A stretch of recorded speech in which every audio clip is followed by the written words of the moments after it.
destroyed because of this freak. I won't allow it! These babies just saved this lame fest party!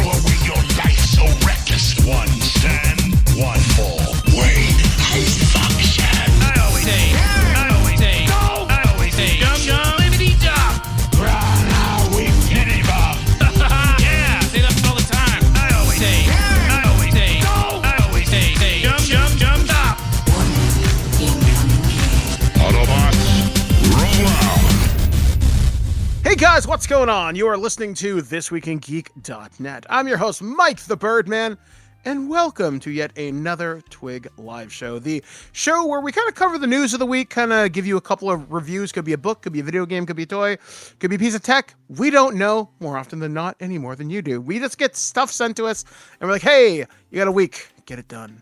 So anyway, I'm Mike the Birdman, but I'm not alone this week as I'm joined by my compatriot, my brother, the person who keeps the lights running and the website up and most of my tech not blowing up in my face. Alex, the producer.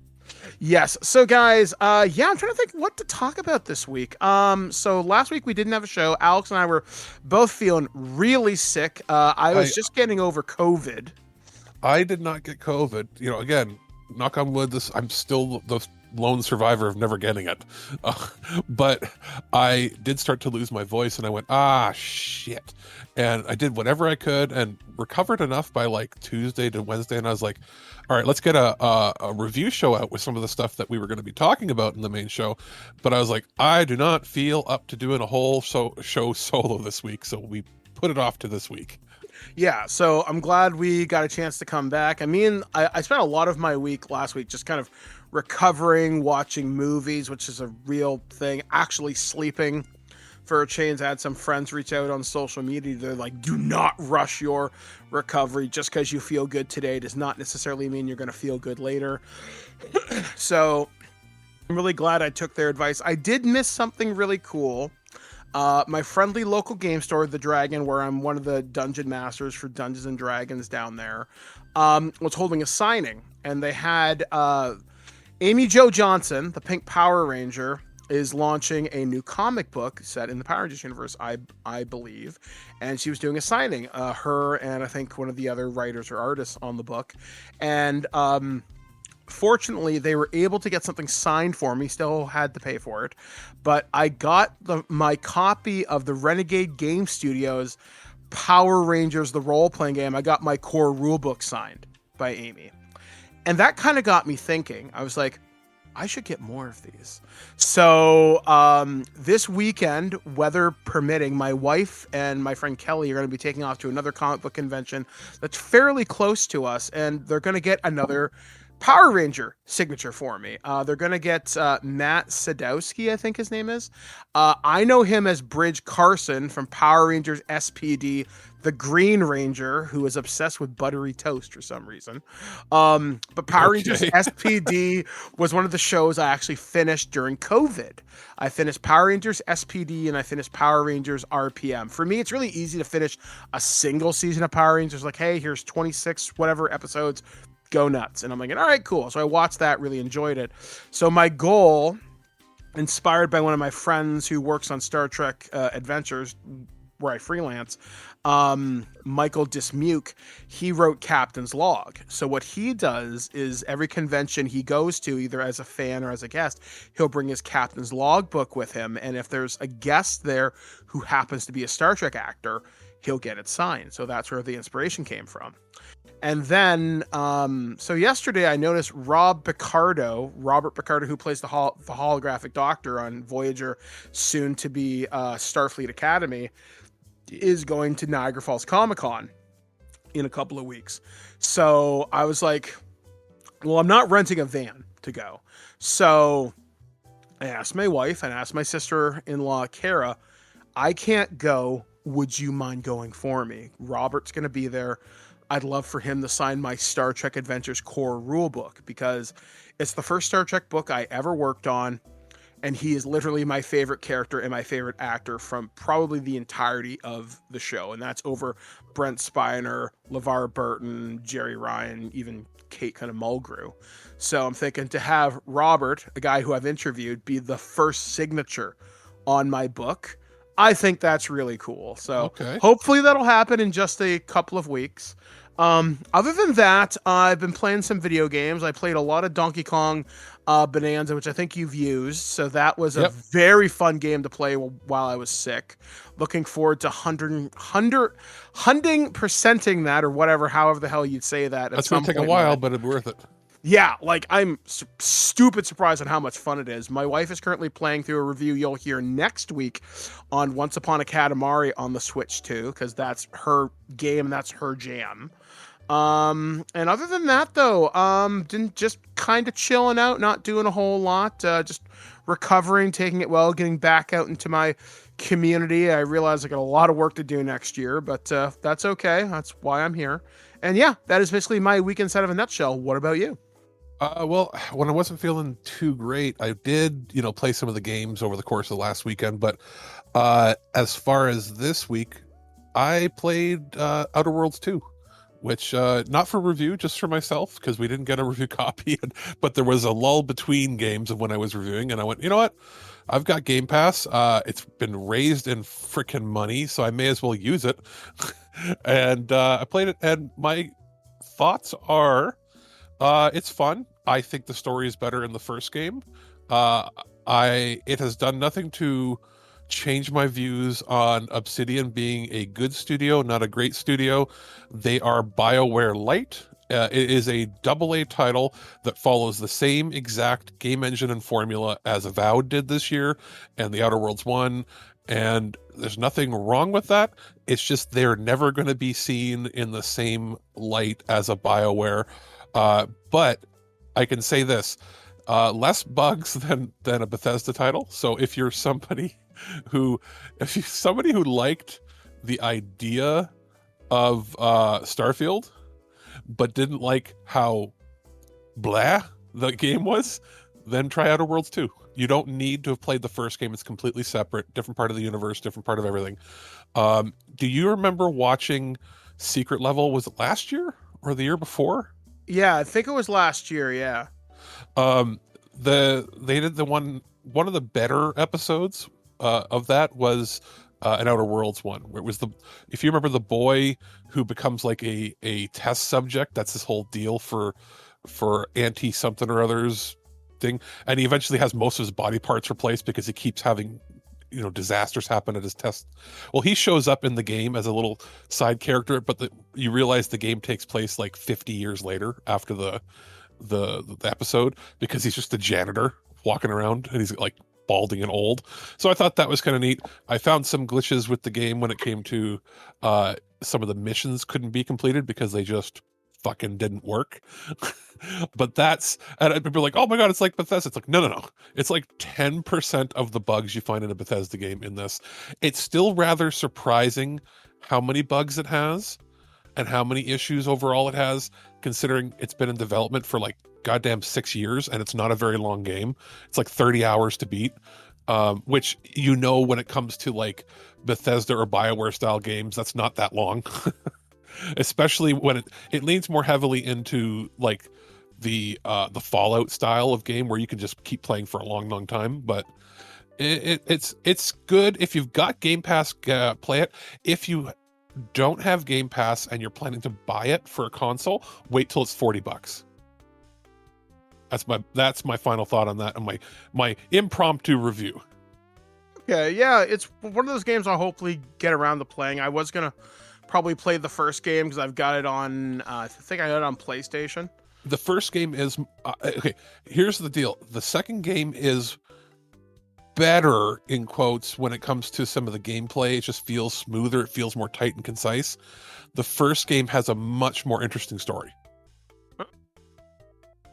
So, yeah, I mean, hopefully I'll get a chance to play that. I know we are We're halfway through November, if you can believe that. I know we're going to be getting Call of Duty at some point this week, so we'll be diving into that. Probably do our annual deep dive into the gameplay. I don't know. I think we just covered the game for Holiday Gift Guide last year. I don't think we did a big special on it. We've done bigger specials in the past. We might have, to be honest, without looking it up. I can't remember if we did. Somebody will remind us, but it all depends on what week it comes out at and that sort of thing. So I mean, we'll definitely be doing a proper review and then maybe do a deep dive. I think a deep dive will be warranted if it's really good or really bad. Yeah, so I'm hoping it's good. I haven't heard a lot of people in the community talk about it. It seems like Battlefield 6 and Red Sec are really the big games this year. I feel that this is the first time in that I can remember since I've been part of the podcast where COD has, it's not that it's being secretive, they just haven't shown anything much of this. Like there was that reveal of the main character and how it's going to have mind-bendy sort of stuff, but there's been very little revealed of the plot. And even then, I'm not huge into the multiplayer aspect, but that's what 99% of the players are. You're right, I feel like the multiplayer has been overshadowed by Battlefield and Arc Raiders. Yeah. In getting all the press. But the single player, has it had anything talked about at all? Kind of, sort of, not really. I mean, there are some outlets that had a chance to go. I know Screen Crush, there's a guy who's local to me, Robert, went out to some press event for that a few weeks ago. I know people like Exclusive Ace on YouTube have covered it, but I don't see any of the bigger COD YouTubers. It's just the fact that it's not coming up on my algorithm says something. Yeah, which again, that could mean that it's good. It's just people don't focus on the single player for that as much as I do. Yeah, exactly. You and I are kind of the weird ones where we play it for the single player, and that's what it is. And then last year's single player was, I still think Cold War, the one from 2020, had the coolest idea where there was the secret things you could find, the extra, you could find the arcade machines, and you could find there were secrets with zombies and certain things you could unlock, and there was the secret ending that if you do the secret ending it fucks the world over.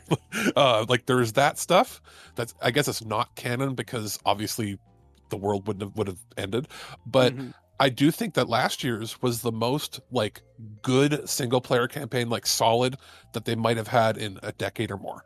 Yeah, it's hard to make a good COD storyline game where it's not just here, go out to the Middle East and shoot bad guys or go shoot the Russians. Basically, anybody who's not from North America, go shoot in the face.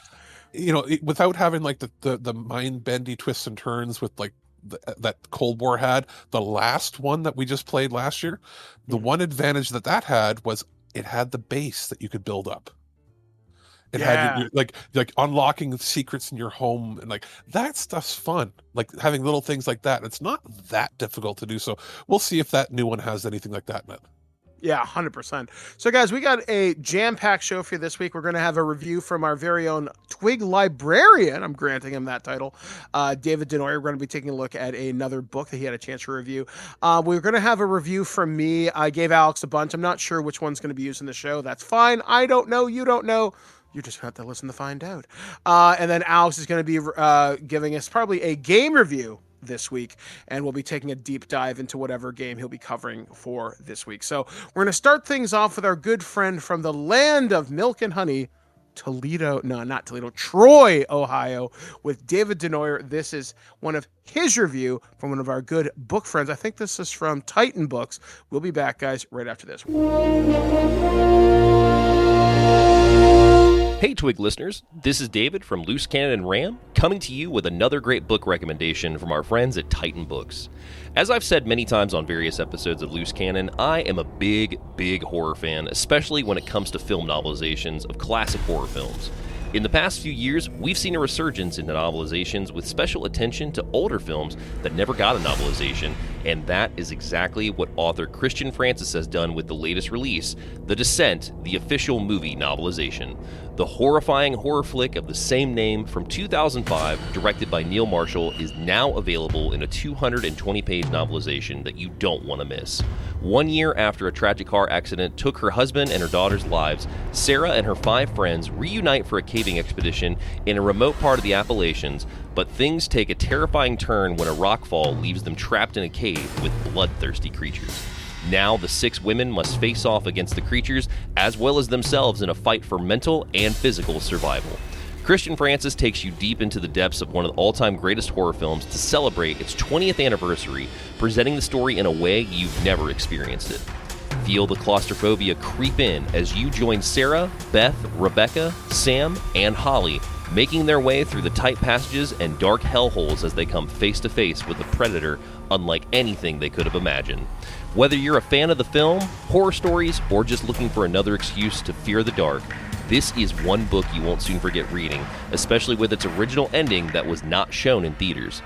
Find out what secrets lurk inside of our characters as they begin to question who they can trust and what can they do to see the sun again, as they all begin to question who are the monsters and who are the survivors.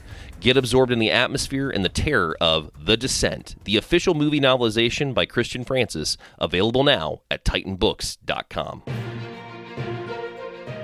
The Prime Minister of Sweden visited Washington today, and my tiny little nipples went to France. Gossip, rumors, panic in the streets. We're lucky. This Week in Geek News. Welcome back to ThisWeekInGeek.net. I'm Mike the Birdman. He's Alex, the producer, and it is time to dive into the Nerd News Network, only on ThisWeekInGeek.net. So our first story comes courtesy of TheNerdist.com, but has been reported by multiple outlets as of time of this writing. Star Trek IV with the Kelvin Timeline crew is officially dead. Despite nearly a decade of false starts, it seems that the adventures of Chris Pine's Captain Kirk and his Enterprise crew are indeed over. According to a report from Variety, the new heads of Paramount definitely have more Star Trek films planned, but they won't feature any of the players from the J.J. Abrams rebooted Kelvin timeline, so no Star Trek 4. Despite several scripts and directors attached from Quentin Tarantino to Matt Shankman, Paramount never found anything that clicked. Here is the exact phrasing of the original report. Quote, even though this is disappointing news, it is not surprising. The original cast was contracted for 3 films, and their asking price has certainly gone up, especially with folks like Chris Pine and Zoe Saldana. Now an Oscar winner, it doubles the budget. If they had returned, it would have been a longer gap than the one between the end of TOS and Star Trek: The Motion Picture. That surprised me. And to add to that, Star Trek Strange New Worlds already has a popular versions of young Spock, Kirk, and Uhura. So why have competing versions, especially if a new Star Trek Year 1 spinoff actually happens? The hope is to have a fresh Star Trek movie, with the studios having moved on from the idea of bringing back Chris Pine, Zachary Quinto, and the rest of the ensemble from the J.J. Abrams reboot. I kind of would have liked to have seen more in the Kelvin timeline, but someone had postulated in another fan group, like, Kelvin timeline isn't necessarily dead if they were to move forward with their version of the next generation and use Zachary Quinto as the connective tissue between them, like, because Vulcans live like a couple hundred years, so there's no reason we couldn't have old Spock show up in TNG, kind of like how we had old Dr. McCoy show up on the first episode of TNG. I just kind of want the Kelvin stuff to be erased from my memory. See, I like parts of it. I really do like parts of the Kelvin timeline. 2 was so offensive to me at how they lied to the public. Mm-hmm. It's not about Khan. Straight to the camera. It's not about Khan. Yeah. You fucking liars. I mean, I get it, because like you and I talked about Star Trek 3 in a podcast that hasn't been announced yet, and they spoiled the destruction of the Enterprise, which would have been a huge emotional moment. It's not that that movie should not have existed. Mm-hmm. That whole it was a remake pretending to be something else. Mm-hmm. And the acting was not great. The direction was horrible. The lens flares were all over the place. It was just not a good movie. And then the third movie, I have watched the first 3 minutes. That's it. I refuse to watch the rest of it until we're going to have to watch it for the show. But like, everything J.J. Abrams touches turns to shit. He's got the Midas shit touch. Everything he touches turns to shit. Do we need to go into fucking Star Wars again with him? Yeah, like, I don't know what else they could do. I mean, because obviously, like they mentioned, Chris Pine and Zoe Saldana and Zachary Quinto, their Hollywood stock has gone up a fair chunk. Maybe less so in the terms of Zachary Quinto, but he's still well liked. His TV shows have all been kind of tanking. Yeah. He's got a newer TV show where he plays like a doctor that doesn't have the ability to recognize people's faces. It's all hokey and really lowest common denominator kind of TV.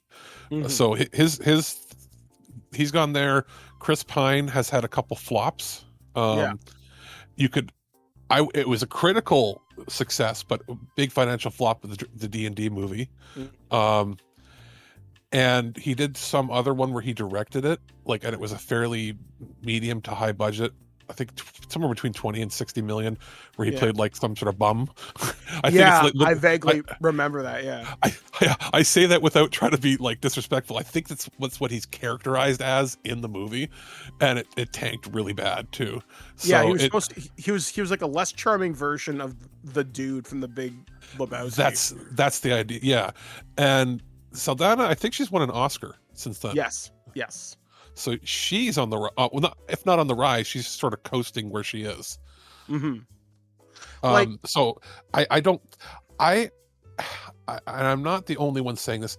I am done with fast trek. That's what I'd like to call, instead of people like new trek, blah, blah, blah, no, fast trek, where everything is constantly moving really fast. Like those movies never ever, from the second they start, feel like you're not running throughout them. It feels like the crew is running, the cast is running, the cameras are on dollies running, everything is spinning, everything's moving fast. Like, at what point does your heart rate go back to normal? Yeah, I will admit, I really like the 2009 reboot, mostly because I really enjoy Carl Urban in that. Yeah, it was great. That one was great to give you a different idea of what Trek could be, and then they went, let's do this over and over again forever, including on TV. And it's like, no, if you want to do it, give us a different style of movie every time. See, if they were to do, if I could redo part of the Kelvin timeline, I would keep Star Trek 2009, leave it as it is.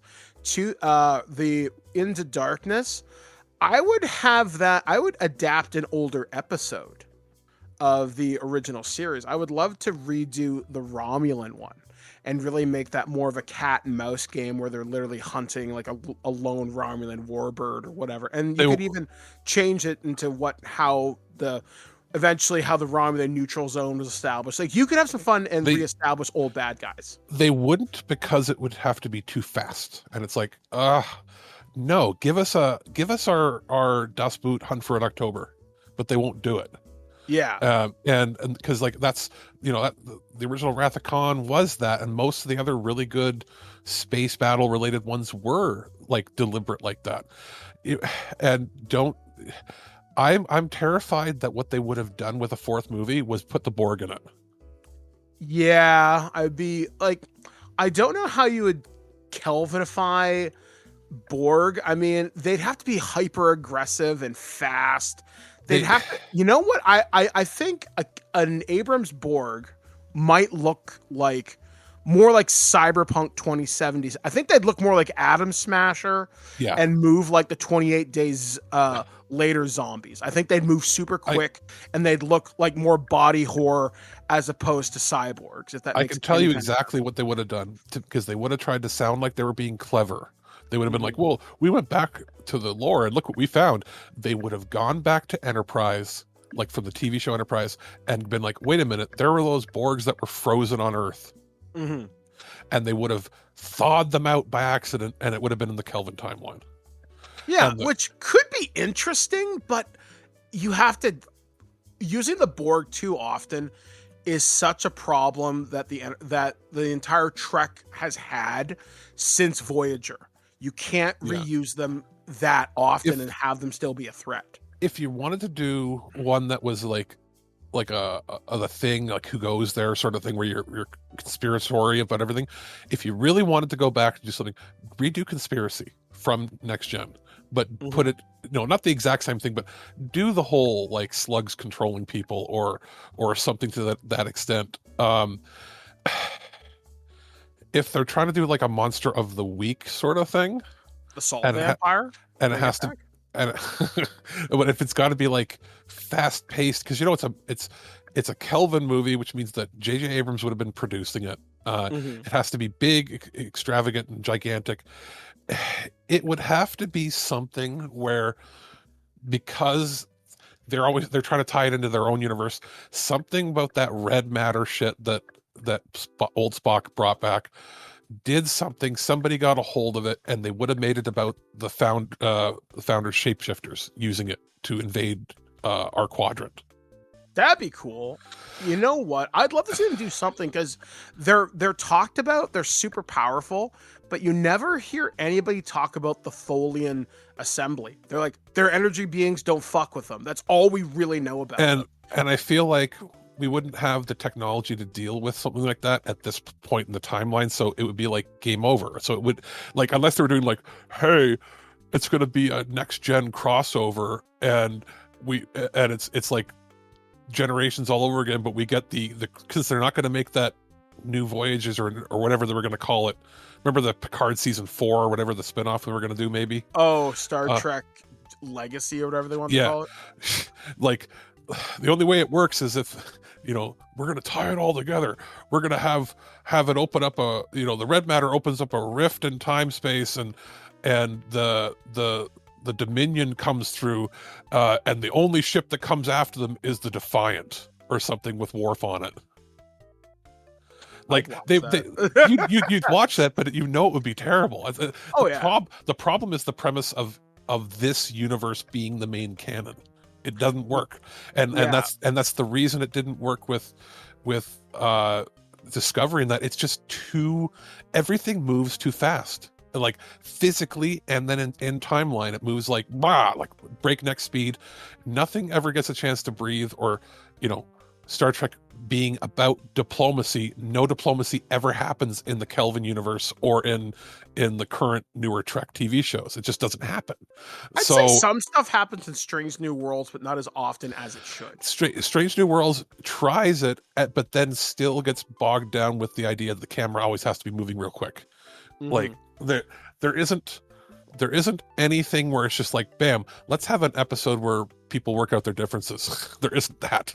Yeah, it does not happen. So if they're making a new movie, and I know that there was like Tarantino was attached, like the only way you can make a Kelvin universe movie still, if you wanted to make a fourth one, would be without J.J. Abrams' involvement, but have a stylistic director involved to do it. You know who'd make a good Star Trek movie? Brian De Palma? I don't know. Well, no, I think he's probably too old. But you know who would make a good one, and who has just recently said he's done making the style of movies that he's been making for years? What? Would be Guillermo del Toro. Interesting pick. He said he's done making gothic and horror movies after Frankenstein came out now. He said he's done. He wants to explore other types of films. Have him do a thought-provoking, sci-fi movie, and you can involve some sort of romance or some sort of, like majestic wonder. You can do that. Have somebody like him do it. It doesn't have to be like horrifying television, like ripping out Icheb's eye implants and cutting people to pieces. Yeah, like he'd be the type of guy, if he were to pick a monster, he would definitely do the salt vampire, which would be really cool. Or like, and not just, and don't go back to the trope of like having be space gods. If you want to do something from the past, you pick up something that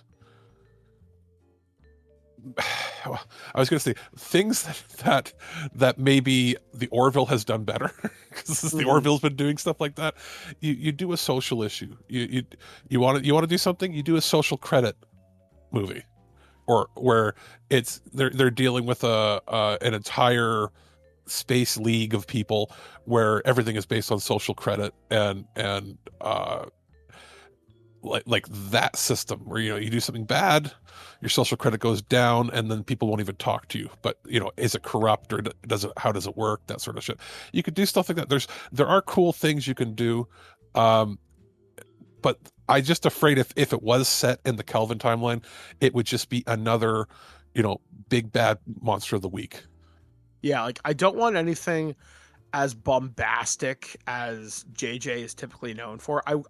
I like the style of Strange New Worlds. I'm only like 8 episodes in and I really like it, but I want something a little more deliberate. I don't even mind some of the stuff in Discovery, but it has to have a deeper thought-provoking vibe. Discovery's Action does not carry you. The last 2 seasons of Discovery became unwatchable. The final season was so unwatchable to the fact that a whole episode would go by and nothing happened. Yet crazy explosions, but like no plot was forwarded at all. And I didn't even understand how that was possible until I realized that the last 2 seasons were greenlit and paid for before the season before that was done, and they were told that they were going to be canceled. So they basically just phoned everything in as like tax write-offs or something. I don't know, man. It was bad. But you can do a lot of really cool things in the universe. And I do think that if they're planning to reboot it, I don't think a Starfleet Academy movie would be good. No. That was, remember, the thought was years ago, that's what they were thinking of doing at one point. I think it was even before the Kelvin timeline. That was what, was it Manny Koto and a couple of other guys from like the last season of Enterprise were thinking of doing. We've done First Contact. We don't need that redone. If you're going to do a movie, the best movie, dude, would be a movie that cleans up the issues with the series so far. Like, find a way to maybe keep it somewhat canon with Discovery being far flung in the future. And then also clean up some of the stuff that's happened in the previous one so that not like it's one complete timeline, but like clean it up in such a way where the things that the fandom is really, really upset about can be seen as splinter or alternate timelines and not. The biggest mistake that they did was J.J. Abrams having old Spock in the main movie and trying to tie it into the original Prime timeline, because it was not well thought out, except for that 2009 movie worked in a sense, except it was missing the key thoughtful logic that would have been in place, and then they branched out from there, which was a mistake. So I guess Star Trek Kelvin timeline, we knew ye, but whatever. Moving on to our next story. We knew ye. We liked having Judge Dredd and you. We liked having Chris Pine. We liked the actors involved. I do think the death knell, my final thought was the death knell for that trilogy was when Anton Yelchin passed away. Yeah, like when you've lost a crew bridge member and they're not going to recast him, which is good. I'm glad they made that call, but you need a Chekhov. You do. They're not replaceable. And if you put somebody else there, that's all the vast majority of younger people would see, because he was an up-and-coming star at the time, and it was pretty tragic. Yeah, not a great way for him to pass. It was a unfortunate accident in his laneway with his SUV, I believe. Yeah. So moving on to our next story, hopefully it's something a little bit lighter. This story comes courtesy of comicbook.com, but once again being reported by multiple outlets that Grand Theft Auto 6 has been delayed till next fall, so 2026. Grand Theft Auto 6 has been delayed once again by Rockstar Games, much to the frustration of fans. Rockstar confirmed today, so last week, that GTA 6 will now release on November 19th, 2026, a 6-month delay. This comes just months after the last delay for GTA 6, which pushed it back from fall 2025 to May 2026. Fans will have to wait a little bit longer to return to Vice City. Unfortunately, the delay comes as a big shock to fans, even though some expected something like this might happen. Not many anticipated potential delay would be so significant, with some expecting around September or October at the worst. However, Rockstar Games is being direct with the fans and saying it needs this extra time to work on GTA 6 in order to deliver the best possible game that fans expect. This delay does give some fans some hope that GTA 6's third trailer could be right around the corner, as the last delay was quickly followed up with a trailer to offset the bad news. Whether this happens again remains to be seen, but it would help Rockstar fans keep calm. If they're gonna do a trailer, Game Awards. 100%. What they should do is they should do a a story trailer for Game Awards, and then for Summer Game Fest, they should do a final trailer showing off the features or showing off what I suspect is happening with this pushback. Mhm. I think we're going to get a Switch 2 version announced. Yeah, I could see that. Like, I know Rockstar's been having some problems where they were they've been accused of union busting with their QA and some of their developers. I've seen that pop up in the And news a little bit. the reports were already coming out that they were union busting and that crunch was happening, and they were told to keep it secret. So I feel somebody in upper management was like, no, we're just going to push the game to the holiday season and not have to deal with crunch then, because then if they're already getting bad press from their layoffs, we're laying people off while making the people work longer. And it's like, you should not need to do that when your game is going to make like $60 billion. Yeah, like, although I know a lot of things got shifted around this year, stuff got pushed back, stuff got pushed up because people were expecting GTA to come out in September of this year. Like Borderlands 4 got shifted around, and Ghost of Yotai, I believe, also got pushed around. A bunch of other stuff got pushed to like unknown dates that they don't have dates anymore. Yeah, so Rockstar knows the power that they have, and like you and I both know that's going to be Game of the Year next year. We don't even have to play it to tell you that's what it's going to be. We're like, even if we don't end up liking it as much as other people, it will be the Game of the Year, unless there's something really bad with it. Because as much as like, I still think that Final Fantasy VII is coming out next year. Mm-hmm. While FF7 Rebirth was my Game of the Year, and I would think it should have been Game of the Year for most people, it doesn't hold a candle to the popularity of that game. Yeah, like Final Fantasy is a cultural touchstone, but it's not as culturally relevant as Grand Theft Auto. Yeah. And that's just kind of the way it is. And Grand Theft 5 has been released on systems dating all the way back to the 360 and PS3. Each console generation has had their own version of it. And there's a reason why it takes so long to develop all these games. Like, I'm looking forward to GTA 6. I think it's going to be cool. But I don't know. Like, I get it. Like, it's going to dominate everything that month. COD comes out in November or October typically. I feel that COD, Microsoft, as much as they know they're going to make money off of like DLC and sales to the games, I think Microsoft is going to be very scared by this announcement that it's coming out in November. Mm-hmm. and specifically November 19th. That's the same week that COD comes out. Yeah, sometimes. Yeah. Well, we have CODs in October. So I'm wondering, do they take next year off?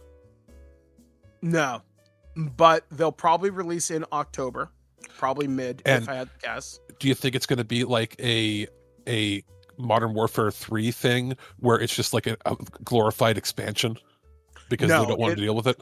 It'll be a full game. It'll be the same intensity that goes into it. The problem is what competes against it. Like, unless there's a new Mario or Zelda, what does Nintendo have? I'm also thinking, I'm kind of dumb in this way because I keep thinking single player. People don't play COD for the single player, and GTA will not have GTA Online at launch. I would say if they're taking the time off now, it's possible. I'd be very curious. They had said previously that they weren't going to be discontinuing GTA 5 Online until 6 was ready, and that would also mean until the drop-off in money is there. If they see from now, for 1 year from now, it's basically a year from now, if they see within the year from now that the revenue starts to drop from GTA Online, that's when they'll announce that the next version's coming out. Yeah. Because as far as single-player games go, there isn't a single-player game that has ever sold as much as GTA 5. Yeah, like there just isn't, and like I can't think of any other company that would have something so powerful in their portfolio where it would even touch this. Elder Scrolls, but that's like 3 or 4 years away. Yeah, and Fallout, the next Fallout, we know it's in early development, but we don't know when that's going to happen. My guess is 2028, maybe. That's further beyond that, because they announced Elder Scrolls, like they announced the Elder Scrolls at like 2019 or 2018, and so might see it next too. No, they're saying it's like in development now, so it's like 28, 29. Like they blew their load. This is more and more is coming out that it's clear that Bethesda was looking to be bought up, by Microsoft even before, a couple years before it happened, because they were announcing games that they had no intention to make for the next 10 years. Yeah, like, and it's kind of wild too, because like when they did their Fallout Day stream back on October 23rd, people were expecting them to announce a remaster of Fallout New Vegas, and there are rumors floating around, because there always is. It's going to be shadow dropped when Fallout Season 2 comes out in just a couple of weeks on Amazon, which I should have access to that. That's cool. Anyway, it's just like, I don't know what could even compete. Like, Microsoft has nothing, because Halo's coming out on PlayStation next year. Mass so Effect Halo's is like officially gone Mass years Effect's- away. I thought it was it's at least 2 to 3 years away now, because they have apparently now, in a last ditch effort at EA, shifted all of BioWare's resources over to this. Yeah. And like they had been exploring, like, not just the Veilguard. They're like, oh, they have been doing a couple other things, or they had them being a support team for no, apparently it's all hands on deck, and they're even having like other support studios come help them. Like, they know that as far as a single player game goes, and they said it's a single player game, proper. Like, the reason they're going full steam ahead is because they, it's N7 Day. They announced that the TV show was now in full production, which was something that they had announced 10 years ago. Yeah. But it had, if I remember correctly, I can't remember if it was Netflix or Prime that they had been optioning the show, and I think one of them didn't go forward with it. And it was around the time, I believe it was when Andromeda came out, they announced that and it didn't do as well as they were hoping. The first look was turned down or something. And now it's not just that they've got the screenwriting done, they're in full pre-production. So they've got this big injection of like broader television money, and they have a vested interest to make sure that a new game does well. Which actually is, I'm really glad you kind of said that, which does transition us into our last story this week. Again, as reported on N7 Day, but outlets such as IGN were some of the first people to announce this. Mass Effect TV series won't retread Shepard's story and will instead be set after the original trilogy. Amazon's upcoming Mass Effect television adaptation will focus on an original story rather than rehashing BioWare's classic trilogy of video games starring Commander Shepard. BioWare revealed the news today, so that was N7 Day, as part of the annual N7 Day celebration, as it hinted at what's next for the Mass Effect franchise. Quote, "We've partnered closely with Amazon on the series, and we're really excited to what the talented team over there is coming out with," said Mass Effect boss Mike Gamble, wrote in a blog post. "The writer's room is going strong, and we've got a lot to figure out about how it fits within Mass Effect canon, where it sits in respect to the new game. The show will explore a brand new storyline within the universe's timeline, will be set after the original trilogy, and won't be a retread of Commander Shepard's storyline, because after all, that's your story, isn't it?" Back in August, Amazon was spotted having listed a Q4 2026 production date for the series, meaning it is still a year away from shooting. At the time, a placeholder plot description that was shared read like a rehash of Mass Effect 1's plot, though fans have considered a straight retelling unlikely. For starters, the fans' choice-based narrative would be difficult to adapt without alienating fans who picked options in their playthrough, starting with the either choice of male or female Shepard, down to which alien races they choose as allies or hop in the bed with. There's also the fact that when the player where player choices are concerned, the Mass Effect series has never established a singular canon. The developer Mass Effect, while developing Mass Effect Andromeda, the series' fourth main video game, the plot was set hundreds of years into the future and in a different galaxy in order to ensure players' Mass Effect 3 ending choices were respected. It would be tough for any TV series to show the same events and not be present in the franchise's definitive vision. I don't disagree with this. I would just like to know, when is it set after Shepard's? Like, are we talking hundreds of years, decades, years, whatever? And what ending was picked? Here's my thoughts. One, before this was announced, I thought if you were going to do a movie or TV show, the smartest thing would have been First Contact in the First Turian War. Yeah, that's what I thought too. The first episode would have been like almost like Stargate. They discover, like, they're like, we're running out of resources on Earth. Our different militaries and that they're sort of being aligned together, but they're not one unified force yet. And they're like, there's a space race to Mars, blah blah blah blah blah. And we get there, and they're like, oh fuck, what is this? And then they see the gate relays. They're like, this looks indecipherable. And then they look at this at the the science, like, wait a minute, it's kind of like the how we made the universal what is it, the golden discs we sent up into space, like on the Voyager. Like, it looks like it's made to be discovered. Like, they realize that it's not just like highly advanced tech, it's highly advanced tech made to be discovered. And they're like, okay, we find it, and then we zap through, and at the end of the first episode, there's that incident. I forget the name of the incident. I've played the game multiple times, but there's the incident where they I think it's they put the colony there, and they encounter the Turians for the first time, and bam, things go bad real quick. Yeah, it does not end up well for us. There's a huge misunderstanding. First Contact War lasts, I want to say, more than a year, but less than 10. And eventually we meet the other Citadel races. The Asari help broker a peace. We discover the Charon mass relay just outside of Pluto. Like, do like an 8-episode series, and you could have done it where like the first season is the Turian War, the Turian conflict. Yeah. And then you end that season with, like, it sort of like jumps forward. It's the end of it, blah, blah, blah. There's heroes and whatever that happened in it. And it just ends with Earth's first delegation to the Citadel. And you could have just been like, game, and then it's to be continued in Mass Effect trilogy. Like you could have done that as like a prequel to the games. But since they're not going there, my thought process is the fact that it's happening after. There's two things you can do. One, do you set it hundreds of years in the future in parallel with Andromeda, where things have recovered a significant point in our galaxy?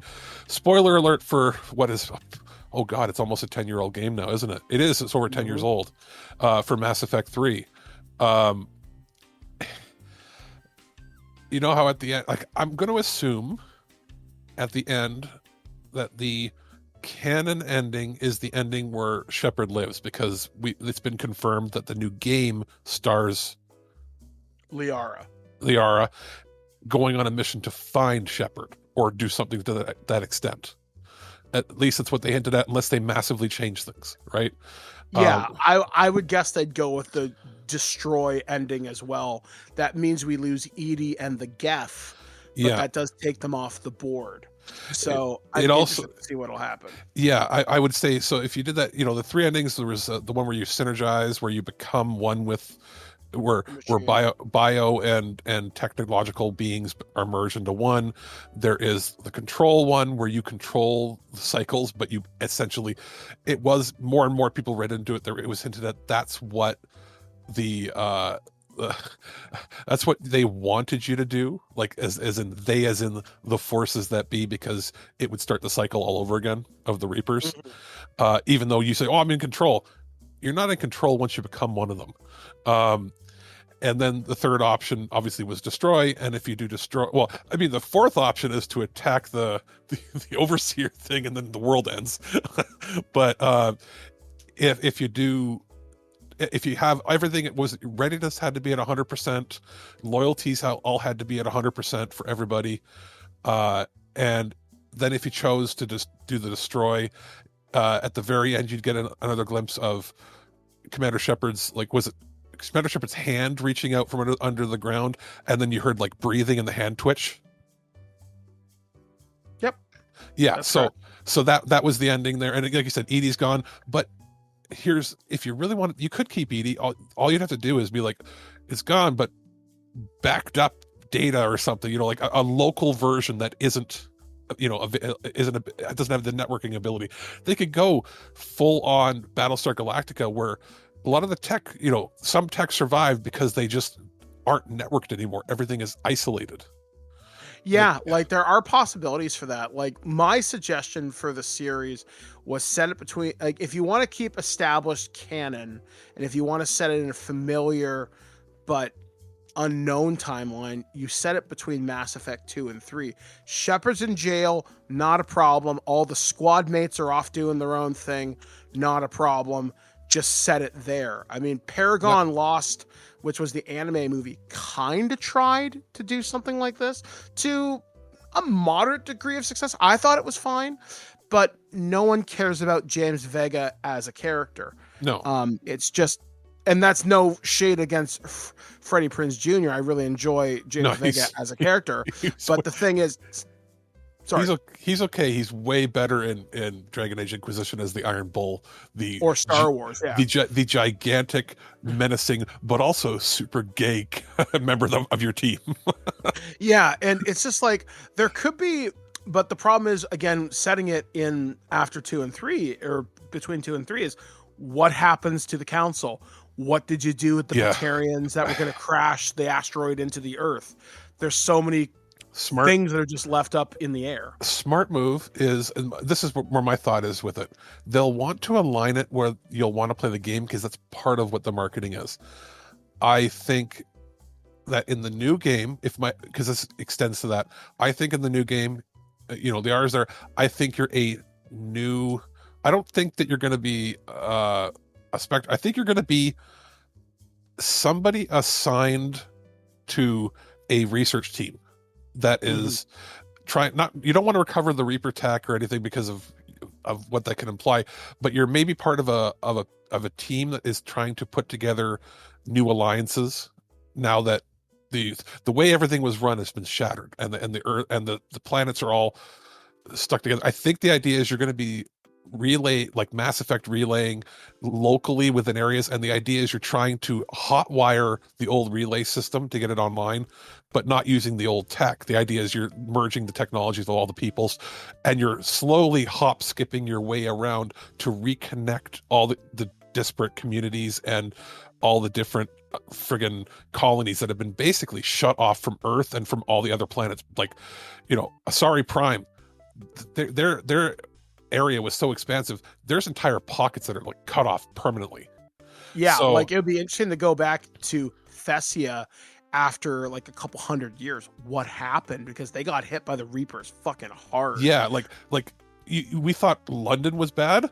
London wasn't bad. We fucked up the Reapers by the time they got to Earth. Like, we're doing the final assault. The Reapers are like, you realize that most of the other planets in the Alliance, they're all, some of them are kind of fucked, and there's there's 20 Reapers that showed up and they fucked up the planet. We got enough tech by the end of the third game. We had prepared enough that the Reapers got so scared they sent everything at us, and we still fucked them up. Yeah, it would be interesting to show Earth and show like London, because it was London and some of the major centers, but specifically London was like the main headquarters. I forget, there wasn't a direct reason, I think, why in the game. They just chose London, I guess, for fun, whatever, but that was the epicenter of where the Reapers had landed. So it would be interesting to see like the after effects of like, is there going to be like Reaper husks that are like gone? They could tie it into Andromeda, because Andromeda had some weird stuff going on with it. But anyway, what I wanted to get at is, I think where it's going to take place is within Liara's age timeline before she goes, what do they all go crazy when they get old? I think it was. No, once you reach 1,000 years old, you become a matriarch, and then I think that's pretty much it. Your life ends not too long after that. So they live about 1,000 years. So it's going to be within the next 100 years of when it ends, because it'll be the rebuild. But also, I think that you might see Lara show up, but you might not. The show, I think, should be Earth-based, because they're going to want to get people that have never played the games. They don't want just aliens they have no idea about.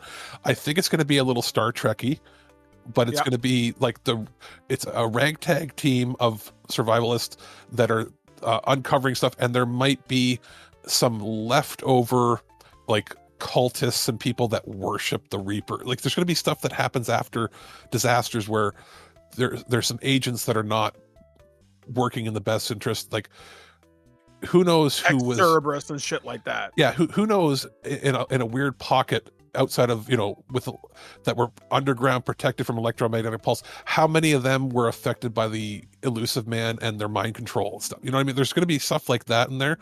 But also, the biggest question I have for this, if it takes place in the same timeline and it takes place a little bit in the future, and the new game is doing all this, what happened to Tally?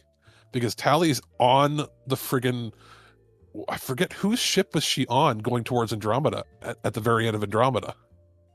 Yeah, like, Because yeah, like if you beat the game and did like 100%, and you remember that you could go down into the crashed landing, and you could listen to an audio thing, and you realize it's Tally talking about how there's something that's gone wrong with their ship. They don't know what's going on, and it was lost in space. yeah, and they do cover that in a novel, which was meant to be the DLC for Andromeda, but it's a novel, which means its canosity is always in question. Especially like if I've learned anything from working on Star Trek, the one rule I've learned, if it's on the screen, it's canon until they say it's not. Exactly. Books and comic books are considered beta canon, which means it's as canon as they want it to be. If they don't like it, they can just throw it out the airlock. And even if it happens in the show, it won't necessarily be canon until it's reflected in the game. Right? So I question, like, they could incorporate something there. I forget how long her people live. I know it's longer than humans or close to humans. I want to say at least 75, at most 350. Because we know their immune systems are rough, and that's why they have their suits. But because of their suits basically breathing pure air, like, they don't get exposed to things that make them sick unless there's a containment rupture. So she could live a very long time. I believe the Turians have a very similar length of life to humans. They live pretty, I think. So, like, depending on how far in the future this is, Tally could probably still be there, and I would hope that they, in either the new game or the show, Grunt will still live, because Krogan lived like 500 years. Yeah, he's a stubborn son of a bitch. So, but I mean, it's not just him. War Chief, whatever his name is from the first game. Rex. Yeah. And there's a question too. Was the genophage cured? Yeah, that'll be addressed. We know that none of the Solarians will be around. That we knew. Because they only live like at most 50 years. They're very short-lived species. Yeah, it's like 30 is considered old age for them. So that's why, like when with Morden, we got his ending. Especially if you did the final DLC where you're in your apartment and you hear him and he sings the song. That was really good. That made me cry, man. So he'll be gone. They'll be gone. But specifically, obviously, the smart choice was Liara because they live so long and she would still look and sound young in a future game. So we'll see how it goes. What I would like when they make the show, how interesting would it be if the show takes place on the arc that was going out to Andromeda that Tally was on, but it doesn't end up going there. Like the whole like they could change the history, but like the idea is they're on the ship and they have to divert it for some sort of disastrous reason, and that's why there's a mixture of races on the ship and blah blah blah. There's a lot of things you can do. I just hope they don't fuck it up. Yeah, same here. Like, I think we're in an interesting era of video game adaptations, and I know we've talked about this on the show and through other podcasts before. The Last of Us is a good standard for what can be done with an adaptation while changing some stuff most people are okay with. Even season 2 of The Last of Us, which adapted part of The Last of Us Part 2. Fallout was a fantastic visual representation and nailed the vibe while respecting the canon. The Witcher nailed the look, and up until the last season, and even now that there's a Shadow spinoff that we thought was canceled, just got dropped on Netflix. I've heard people don't like it, and even people involved in the show are like, well, if you don't like it, just go play the games. Like, well, that's great. That's a nice way to say, don't watch our $150 million show. Yeah, and then you get stuff like Castlevania, Arcane. You've got really good adaptations out there, and even Cyberpunk Netrunner, I think that's what it was called, nails the look and vibe of the thing without impacting canosity too much. Yeah. Mass Effect is one of those things they're going to have to be at bare minimum as good as Last of Us. Okay. And it's going to look at least as good as Fallout. Do you know what my final thought is what they should do here? Instead of, how we were talking about Star Trek before and Starfleet Academy, this should be the beginning. The very first episode should be about a new recruit going through military school. You know, in that first episode, they're going to join not the Spectre or anything. Like they're going to be Alliance military. Same thing. Alliance military. And the first episode, it opens up with it opens up with this great CGI thing for like the first minute, and it shows like it literally shows like Reapers, and it goes like the boing sound, and it just has like London being fucking destroyed and shit, and then you're like, oh, this shit that's going on, blah blah blah, blast and blah blah, and then just a huge explosion, and then it turns off, and you realize it's a screen, it zooms out, and it's a history lesson of what happened, what happened 50 years ago. And it could even be narrated by Keith David or Lance Hendrickson, so you could either have Anderson or Hackett be like, this is the account of the Reaper War. Anderson's gone, so yeah, but that's not to say he couldn't have recorded something before he left. I think it should zoom out. I think if he's still alive when it happens, hopefully his health is good. It should be Hackett. Maybe like this concludes your first history lesson from Hackett out. And that's how it ends, and it zooms out, and you're seeing a soldier there, and whoever the new character is, being like, holy shit, it's like, a teen or in their 20s or whatever, just going to military school, and they have to learn the history of what happened.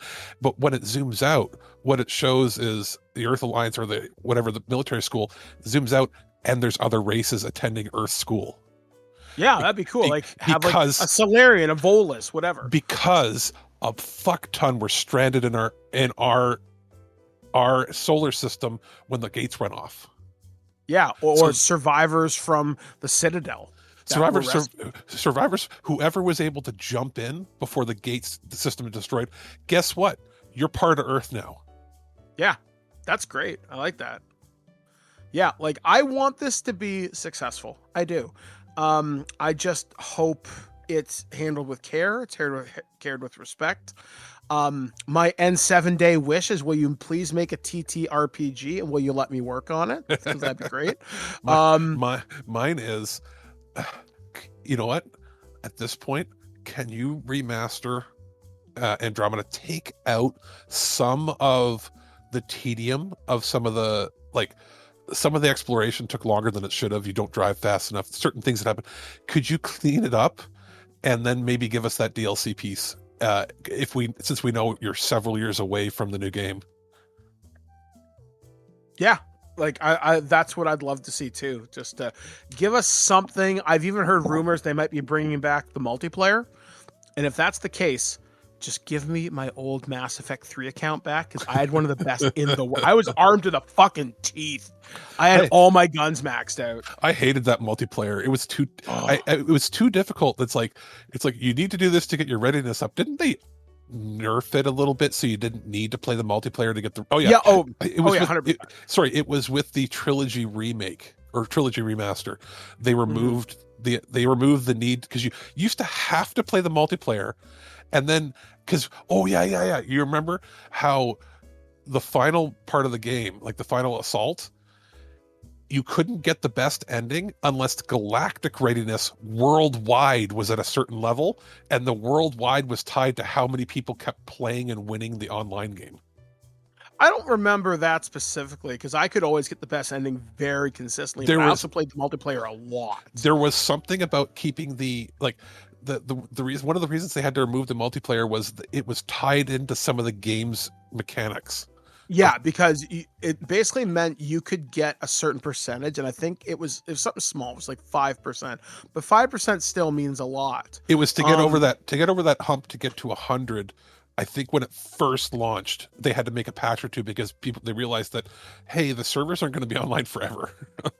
Yeah, and I used to play that online with a lot of people, but it was also really buggy. You had to think, there was a glitch you could do where you would get out of Spectre rec packs, you could get missiles which could kill juggernauts and other big you enemies, and you could spam it infinitely, but then you still would need to use your guns to finish the objectives in each level. And they were notorious for having it so that to get your platinum trophy, you had to be in the top tier best on the online too, because you had to beat a level or something on the hardest difficult. You know how hard the easiest online mode was with the bots? Oh yeah, like I had a squad of about 5 people, and we would play up and we'd be doing call outs and commands. That's how I used to spend a lot of my Sundays in early Twig days, was playing Mass Effect 3 with my friend Link, my friend Tiffany, and I think we used to play with a guy named our friend Pat, who does the radio stuff for me, and I think our friend Patrick used to play with us. But it's a good time. I'd like to see it come back, but I doubt it will, at least in its old form, but we'll wait and see. So that's going to do it for this edition of the Nerd News Network, only on thisweekingeek.net. We're going to take another break here on the show. We last heard Dave do his review. Now we're going to listen to something that Alex did. So we'll be back, guys, right after this, only on thisweekingeek.net with the weird news right here on your favorite podcast on the Citadel. This is thisweekingeek.net. I'm not Commander Shepard, but we'll be back right after this.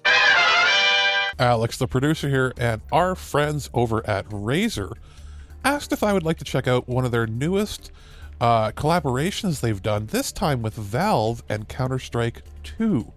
They have a new Counter-Strike 2 collection where a bunch of their popular items are now rebadged and branded and with new colors and silk-screened with brand new designs to look like the Dragon Lore skin from Counter-Strike 2.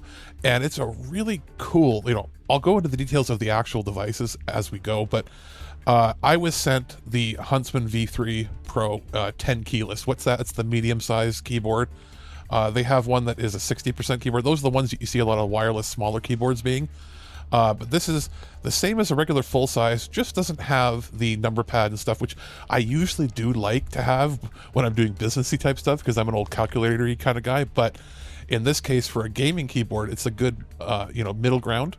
And in this particular case, I was sent this one, and it has, a gold and like sort of deep reddish looking hue to it, with really, really neat color scheme. I think that suits it quite well, even if you're not a Counter-Strike fan, if you're just looking for a cool keyboard.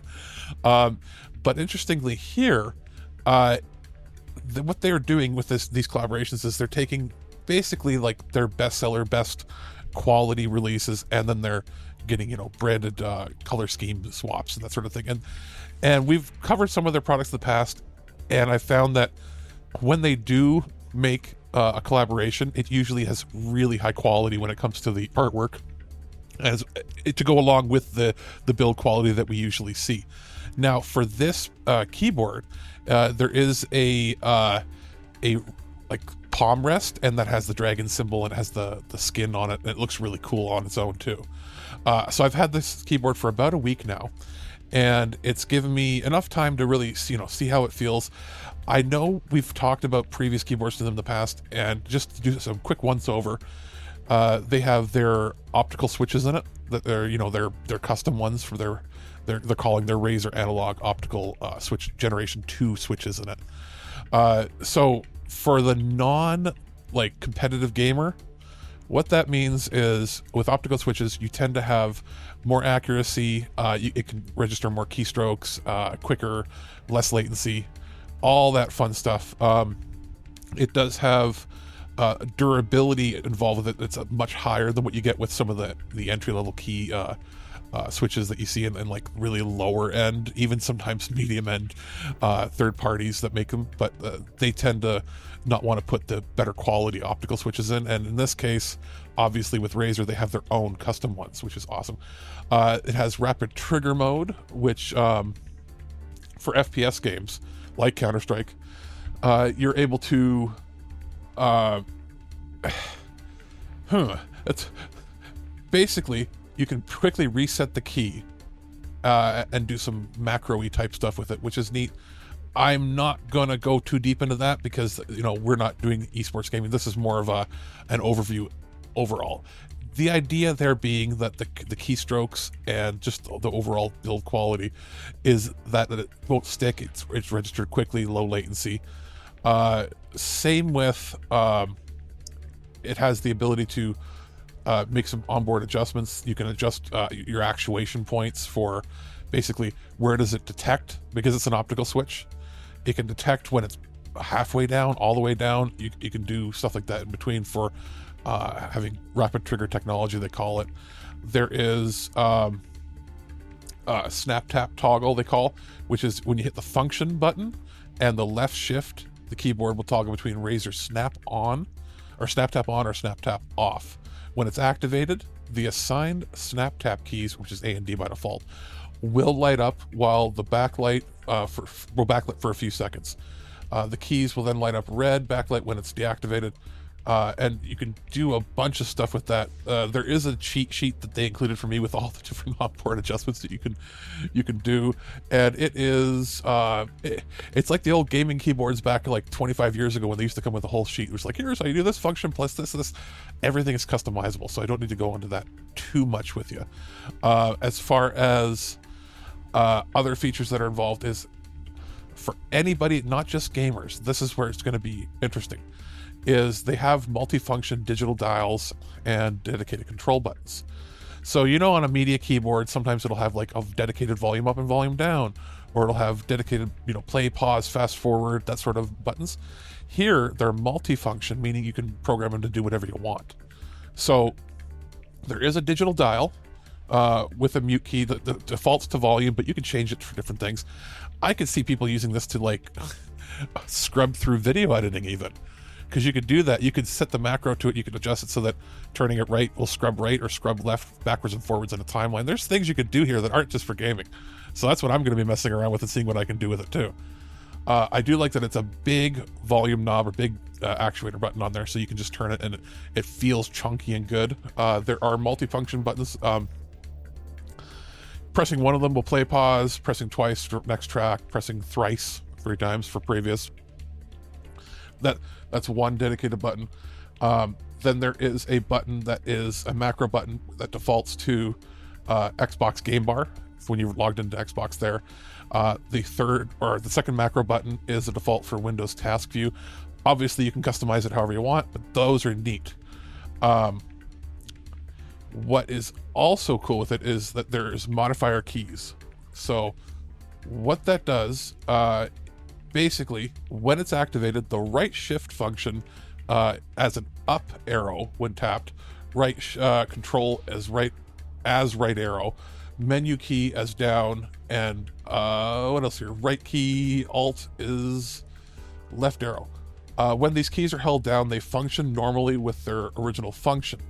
They can be held, and basically the idea is tapping a key will do one thing, holding a key does something else. It was sort of a roundabout way of saying that.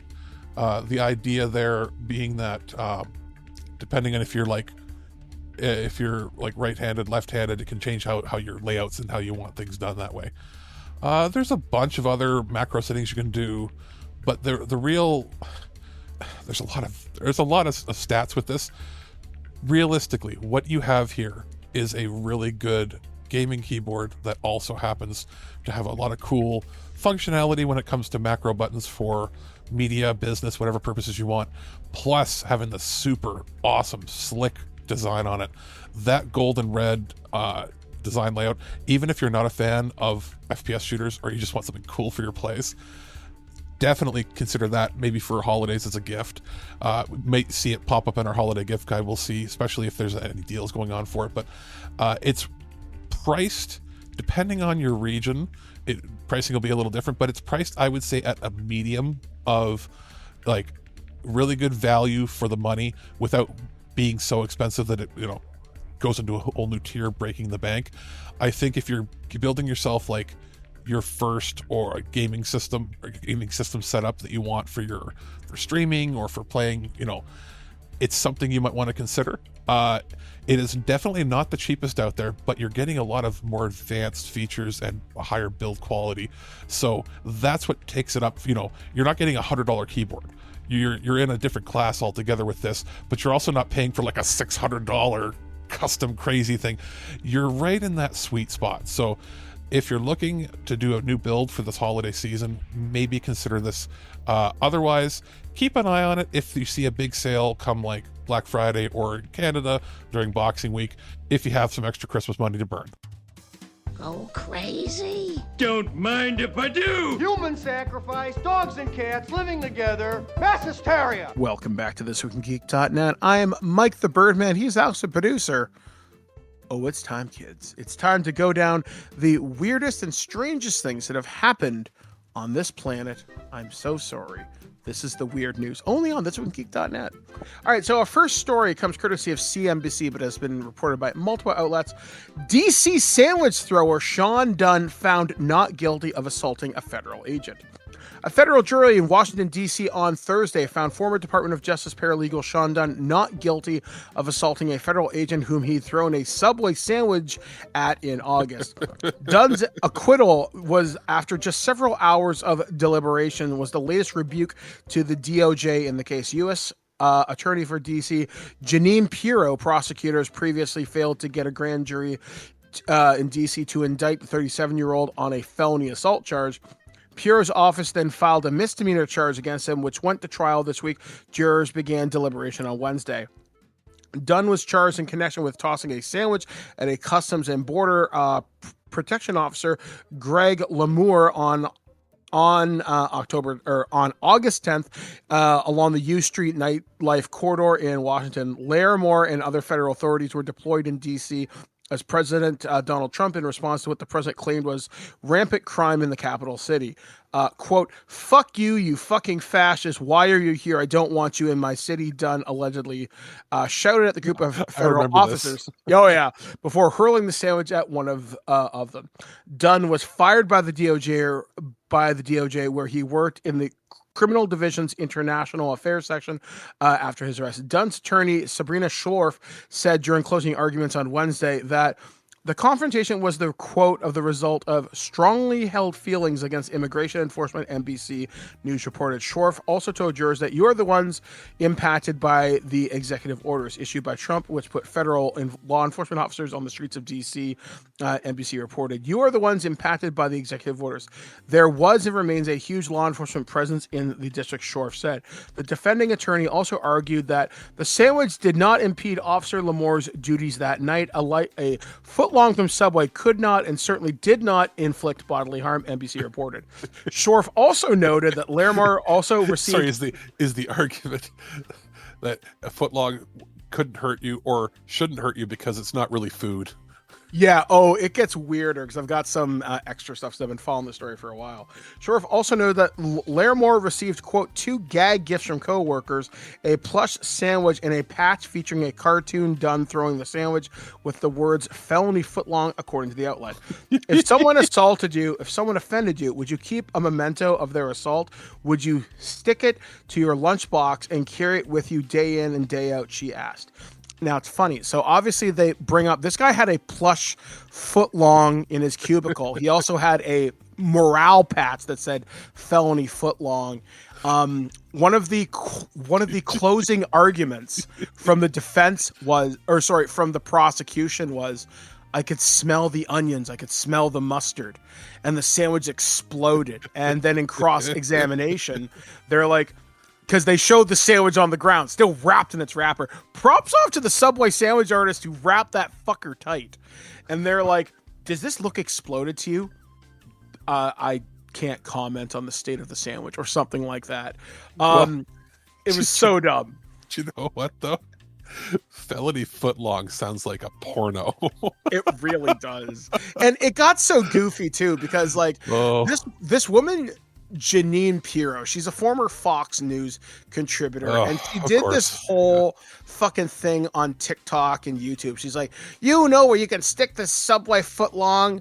You can stick it where the sun don't shine. And then she does like the fucking arms crossed, like she's some kind of fucking social media badass. Like, you're a fucking clown. And you know what? You see this? They're prosecuting. Did we ever hear what happened to the guy that threw his shoes at President George W. a couple times? I can't recall what happened with him, but I think exactly because it didn't ultimately matter. Nobody got hurt, and at the same time, you shouldn't do that to the president. But I want to make that very clear. You should not do that. That is a quick way to get shot. But well, yeah, and it's funny because there's a line in law enforcement where you can get a grand jury to indict a ham sandwich. And this point, Yeah. no, you couldn't, Well- because they tried to get a grand jury multiple times and no judge would take the case. There was not enough people from the community who would say, yeah, I'll indict him. They couldn't do it. And this woman had to result from a felony to a misdemeanor, which is like, fuck nothing. Here, pay your fine and fuck off. Because nobody got hurt. It wasn't like he was throwing cans of Habitat pea soup, which weigh like 2 pounds, at somebody's head. And he wasn't throwing like ghost pepper, so there wasn't even the alleged. You couldn't say, "Oh, he threw a noxious substance." Like, for instance, if he had filled a bucket with like vinegar and tossed it in somebody's face, there's harm involved in that. But like I was thinking, because you remember that video? I think there's a video of it of Bush. Where somebody threw a shoe at him, and then the second somebody grabs the other shoe and goes through it, and he dodges it and goes, "Hey." Oh yeah. Like, I mean, that was class. People were like, that is so disrespectful. That's crazy. Guess what? If the person was arrested, we didn't hear about it. Because it wasn't a big deal. It was a big deal in that somebody thought they could get away with it. But like, that was to the president. And this is like, I mean, how many cops on a daily basis that have to go through areas of town where there is the unhoused have things thrown at them that's much worse than that? Oh yeah, like I know quite a few people in law enforcement and stuff like that, and I've heard some horror stories. Like I know in Toronto for a little while, there was a person who was throwing buckets of diarrhea. The feces guy, yeah, like that's a biohazard. You could legitimately get sick from that. With this, I know one of the quotes that came out of the trial, I might be paraphrasing this a little bit, was like, "You're telling me a Subway sandwich is dangerous against a bulletproof vest, a person who's wearing a plate carrier? I'm somehow doubting this." This ain't no quiz. This isn't a Quiznos toasted sub that you could put somebody's eye out with. Yeah, it's like, it's so dumb. And the fact that it took this woman so long to get this, and this is something that the administration wanted to hang their hat on. And the fact that currently in the United States, they had the big No Kings protest on October 18th. And, the biggest threat to freedom was guys in inflatable dinosaur costumes. You have to really wonder the current state of politics. Now, we're not going to get too much more into this. Like, my final word on this is going to be, I'm glad this guy was found not guilty of assault, because it's a fucking sandwich. While you shouldn't do stuff like that, you should not assault any officer. But if you see bad shit happening, obviously record it, report it, make sure people know about it. Because obviously with what's going on in multiple cities across the United States right now with the ICE and overstepping of boundaries, we shall say, it's not a good time to be out there. But had this happened a little bit differently, this could have turned out very bad. Like you said, at this point, I'm just happy that they didn't just go dirty Harry on him. Yeah, like he could have been. This could have gone very differently, but because it was so ridiculous, a guy in fucking flip flops throwing a fucking cold cut combo at someone didn't end up with someone getting a face full of lead. You never know. And there's now that they're basically recruiting new ICE people from not great places, and they're getting low recruitment quotas because they can't pass the physical. The guy's just lucky that it wasn't a Wendy's 4x4 or like a double Whopper with extra cheese and bacon, because that would have had some heft to it.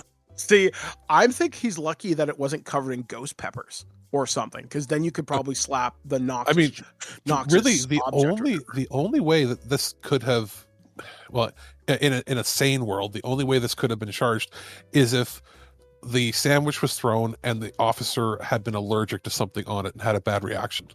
Yeah, but it also didn't explode. Yeah, exactly. Which I'm about to say, like the evidence, they're like, this, I could smell the mushroom, I could smell the mustard and the onions, and you said it exploded. No, you didn't. You're a fucking liar. So anyway, thank you, Sean Dunn, for your service and making felony footlongs a thing. Realistically, where you can get charged for assault, one is if it's like canned good, because it's a weapon at that point, it's not really food. But if it's a prepared food substance, only if it's like hot soup or chili. If you throw, or like, for instance, if the officer was being assaulted with hot coffee, like a cup of coffee was just being tossed, then I could totally see it, because that is Yeah, 'cause causing it's a bodily hot, harm. scalding liquid. Yeah. Yeah. So yeah, I guess Sean Dunn, thank you for your service. It wasn't even a hot, like, if you go to like Jersey Mike's, or if you go to like Firehouse Subs, if it was one of them hot sandwiches, you'd be like, burn my face. I can see a cold cut combo.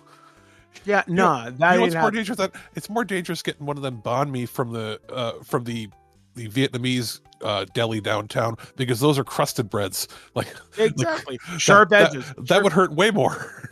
Exactly. I love it. So our next story comes courtesy of Reuters, and this one says Japan deploys troops to combat deadly wave of bear attacks. So you're paying that bear patrol tax that the Simpsons told us so long a year ago. That's what I thought. Bear tax. I don't, Homer looks at his. Doesn't he get it off of his paycheck? Yeah, because he's like, we're here, we're queer, we don't want any more bears, or something. It was something so goofy and stupid. So Japan has deployed troops to the country's rugged north on Wednesday to help trap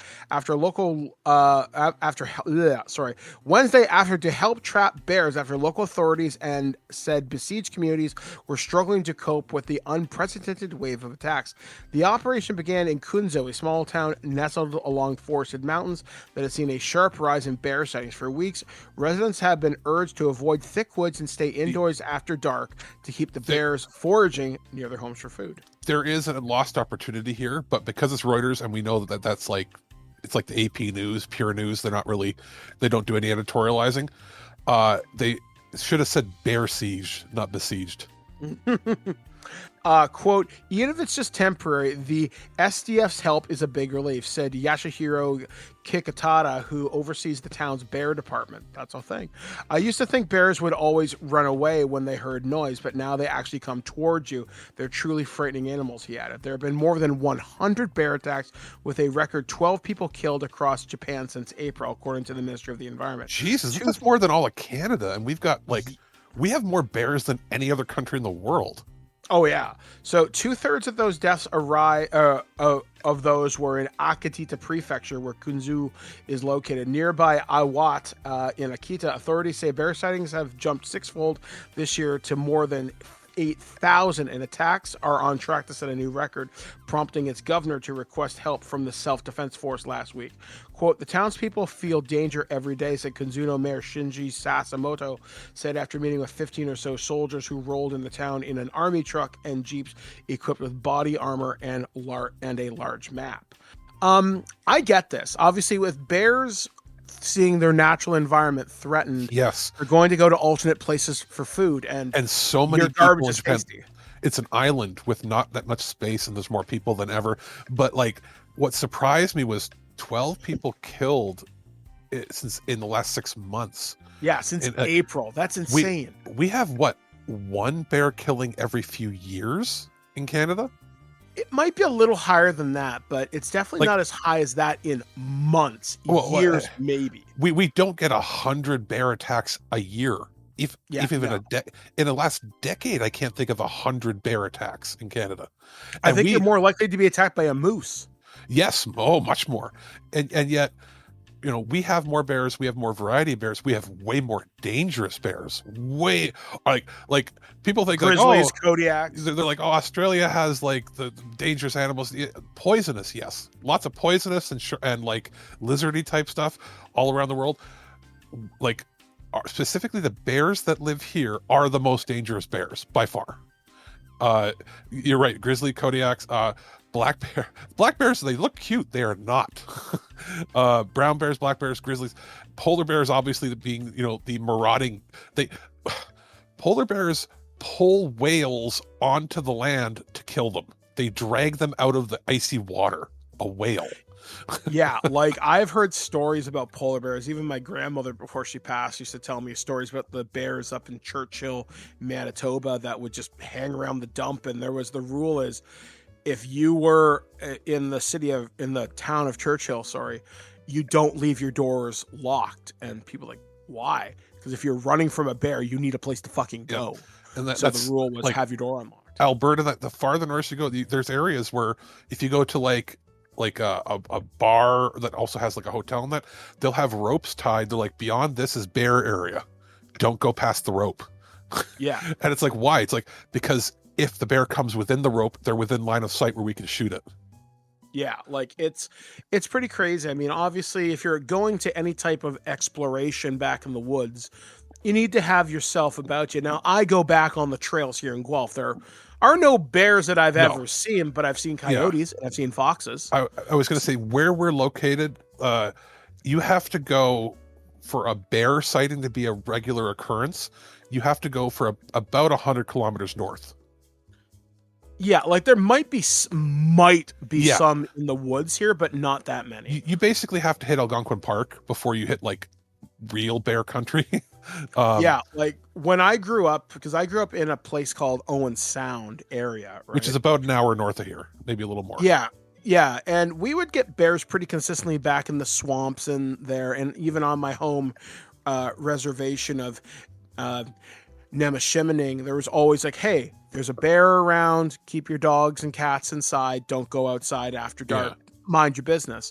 But yeah, the further north you go, you start running into bears, you start running into moose. Yes, there are wolves, but wolf attacks on people are so remarkably few. Where for our American listeners, we are fairly south. Like when we're talking about Alberta and Saskatchewan, the prairies, they're way farther north than we are. Like even Ontario goes pretty far north, but they're even farther north.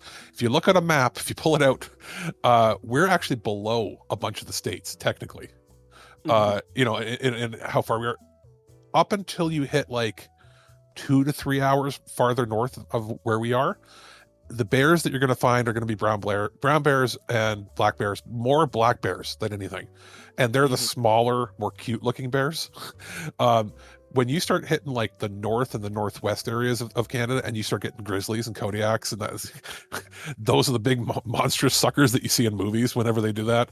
And for you to know, polar bears, you'd have to be like, to get to where polar bears can come to human areas, there's not a lot of actual roads that take you there. They're usually in the areas you have to fly into, or or in the winter you can drive there on the ice roads where you drive over top of the frozen lakes. That, like, we're never really at risk anywhere where there's a populated city. Like, you will never see a polar bear wander into a major city in Canada because there aren't any major cities that are north enough for that. I mean, you could maybe argue like Yellowknife. None of it. Yeah. Yellowknife and none of it. But for the most part, like it's just not a thing. You're right. None of it. Like, if Iqaluit, which is the farthest north, like city in quotes, I mean, they have guns. They would know if a polar bear was coming. Yeah, like they are ready for it. So hopefully this city of Kunzo will have less problems in the future. Also, now I need a JRPG where you're playing as the Bear Patrol. I love it. All right, and our last story this week is actually a local story, and someone had alerted this to me on Blue Sky, but Alex found the local article, excuse me. For the national news on Global. Yep. So this is being reported by globalnews.ca. Thief makes off with $80,000 in whipped cream during Ontario trailer. What is it with Guelph and butter heist and like maple syrup and dildos? Maple syrup, dildos, butter, like something about Guelph, the Upper Grand District, and then the Waterloo Regional District here. Something about this high value random commodity heist seem to be happening a fair bit. Yeah, so Guelph police are looking for a suspect allegedly whipped up to a creamy heist earlier this week. So just before 11 a.m. Wednesday, police say a manager from a business on Speedvale Avenue reported a trailer had been stolen earlier in the morning. At approximately 4:30 a.m. on October 20th, a white Wabash refrigerated trailer was hooked up and towed away. The trailer was loaded with about 30 pallets of Gailey branded whipped cream worth about $80,000. A suspect description was not available. It is not clear where the trailer was last spotted, and it was towed away. An investigation is ongoing. Anyone with information is asked to call police. Speedvale Avenue, $80,000 refrigerated truck. Sounds like a restaurant or maybe a grocery store. No, this sounds like a delivery guy was making his rounds to drop, like, instead of getting a full truck that would go to like a major grocery store, like, you know, Sobeys or Superstore, they have their own gigantic transport trucks that they use, right? Yeah. This sounds like this is the Gay Lee says that the whole thing was just pallets of that. This is the guy who's hired by the Gay Lee distributor or themselves, and he's going to every convenience store and giving them a case when they order it, making his rounds all across the city. So you've seen that where you go to a convenience store and it'd be like, probably the most common is when you see the Frito-Lay truck. You know, it's usually a short little box truck, like the smallest moving truck you can imagine, right? And they just go to all the convenience stores and load up the chip shells. I think that this was a smaller version of that. And he basically, their job is the logistics. They hook up. They're like, what are we shipping today? Oh, it's dairy products. Well, here's your list of like 35 stores you got to go to, that sort of thing. Now, it obviously wasn't towed for being in the wrong spot. Like, otherwise the police would have, you know, been like, oh, we towed the wrong thing. Sorry about that. Or here's your fine for parking in the wrong zone. Like, somebody had to know. Like, do you think they wanted the trailer, or do you think they wanted the product?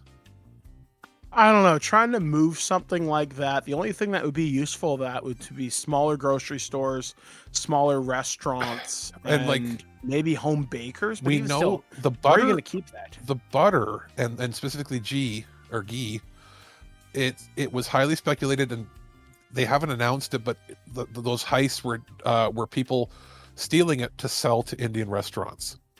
As the price of butter went up, that was what was all over the news. Like, you know, and again, they kept saying like they're not sure, but they said it was the only way that you could unload that amount of butter, because they use it to make clarified butter or ghee, which is what it's used in most Indian cooking. And it's not like you could sell, like, the butter couldn't have been sold at regular grocery stores because the lot numbers and bin numbers would be known, and the police would be checking at all the stores to see where'd you get your product from. So it would have to be a restaurant that was going to use it. Well, in this case, it's not like Indian restaurants use a ton of whipped cream. Who does? Like, that amount of whipped cream? Like, I don't know. Yeah, like, I'm honestly kind of thinking here, like, where could this go? Like I said, restaurants is the only thing I could possibly think of. Like, but this whipped cream, It expires. Even in the can, it expires. Unless it's Gay Lee, so it's not the Cool Whip. It's not something you can keep in a freezer and then slowly use over the course of like 100 goddamn years with 30 pallets of that stuff. So I'm wondering, is it that, or was it to steal the trailer itself this time? Yeah, and then then they just happen to get these pallets of shit. Which, Like, guarantee you, how are you going to get rid of something like that? Like, I don't think, see where they're going to move it. And you can't dump it and burn it because they're compressed air. It'll explode. So Yeah. almost what they have to do is they have to find a spot to dump them, probably in the winter where there's not going to, where it's not going to smell bad. They'll have to find a secluded area, dump it, and hose them down so that no fingerprints get on it. Because, like, I have a feeling if it was butters can be frozen, transported. You can't freeze the cans of Gay Lee, that stuff. You just can't do it, and it has an expiry date. So I think this was I don't know if it was opportunistic. I think this was a theft for the trailer itself, and I also don't think this is an inside job for insurance. Yeah, like, Guelph has had a lot of crimes of opportunity in the last couple months. I know there's been, like I said, Guelph has a weird history with, like, stuff getting stolen off a truck. Like I said, we've talked about butter being stolen, maple syrup. There was a truck full of sex toys. So somebody's clearly targeting these yards where they see, like, okay, that's just sitting there. Can I get away with it? And if you see someone hauling away a trailer, unless you know that trailer doesn't belong to them, you're not going to question them. Like, oh, that's another. If nobody questions somebody just hooking up a trailer. Yeah, like, oh, he's the delivery guy. You either think, one, he's the guy that was delivering it, or two, it was delivered and he's hauling it away. Yeah, like, that's just how it is. So, I mean, I doubt we'll get any real resolution to this. I really don't think so. It's been barely a week, unless it turns out it's part of a ring of thefts. Like, you remember how all those trucks are being stolen and then ended up in Saudi Arabia, Mm-hmm. and they just did remember they stopped them going on the trains or something to Montreal, blah blah, and I think the RCMP just did a thing where they arrested like hundreds of people in that theft ring. So unless this is tied to that, but it's an odd thing to steal, I think it's but again, what are you going to do with the damn trailer? You're going to have to strip it, take off the VIN numbers, like all this stuff for it. It doesn't make any sense to me unless it's somebody like, is it drug related and they want to buy it because they want to sell it and get their drug money? Like, it's such an odd thing to steal. Yeah, like it must be they just want the trailer. Hell, they could even take it for scrap metal and melt it down or whatever. So sucks, but I guess the bandits have got away with more whipped cream than they'll know what to fucking do. Or maybe did they think it was butter in there? Because that butter has been stolen. It's like several times it's been butter in this region. Yeah, like, which means could it be going to one of the manufacturing facilities? Probably not. Actually, wait a second. I think I know where this was stolen from. It said Speedvale. We have a Gay Leap plant right on the corner, right by the park. Yeah, this was someone who just came in, saw the trailer, and probably just bounced. So, okay, because Gailey, they also make butter. Yeah. So this is where my thought process is this tied to the butter thefts? And they thought they were stealing something with butter in it. Yeah, like there's this weird stuff. I mean, I guess we'll find out. Like I said, Guelph has a weird history recently. Like, I know we didn't talk about this because it's so hyper local and it's not really weird, but someone walked into my local EB Games and ripped off like $10,000 or something worth of Switch 2 and Pokemon stuff recently. So now would they walk behind the counter and just grab it all? No, they asked the employee to go in the back and look for something, and the employee didn't think much of it. And yeah, I don't know whatever happened because I know exactly the EB Games that this happened at, and I really hope the person who I think it could be didn't get fired because they're really nice, but at the same time, nice doesn't stop you from doing dumb things. Oh, so, they left the person unattended, or they let the person go back there? Okay, they were unattended, and by the time they got back after a few minutes, they'd filled the backpack and ran. So that's pretty bold considering it's all on camera. And yeah, okay, yeah. So there it is. All right, so we got one more review coming up for us, and I do believe it's me this time who will be doing one of my reviews. So what Alex picks, he's going to spin the wheel of choice, see what it lands on, but you're going to listen to it. So we'll be back, guys, right after this to close out the show right here on thisweekingeek.net. Hey guys, it's Mike the Birdman back again, and I'm here to talk to you about something we got from our friends over at Titan Books. I'm going to be talking about Star Trek III, The Search for Spock, the making of the classic film by John Turturro and Maria Jose Turturro as well. I'm pretty sure I messed up your names, so I do apologize, but it's kind of funny that I'm reviewing this. Now, as of this recording, we've literally just recorded something regarding Star Trek III, The Search for Spock, and this is the first time I've had a chance to watch the movie probably since we reviewed it when we got our 4K sets from Paramount a while ago.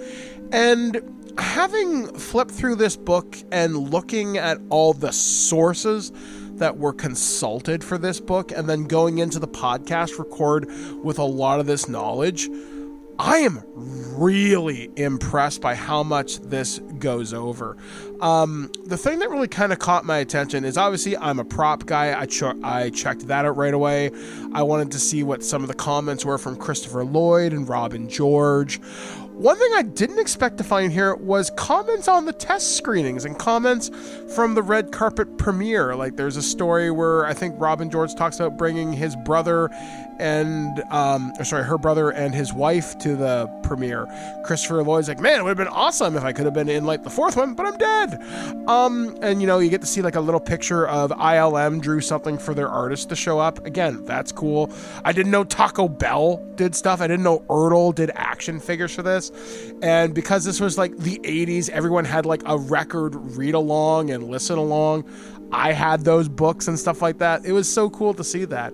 But there's just so much love and care. This literally feels like Okuda levels of meticulousness to put this tome together. And this book is about almost 200 pages, like 180 something. And it's meaty. You could bludgeon a Nausicaan to death with this thing, which is kind of neat.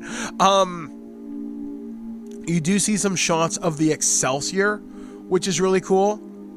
You do see some shots of Space Dock, and just there's a lot to digest here. Like, if you're willing to sit down and really absorb this, then go watch the movie, and then go back and reread some of this, you're going to notice a lot of little things.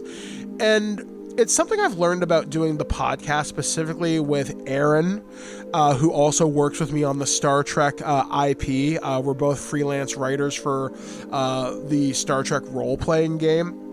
And I've really started to gain an appreciation for this era of Star Trek, but also this era of filmmaking, specifically by talking with people like Ken and David Denoyer, people who are film aficionados. You really see the love that goes up in every frame.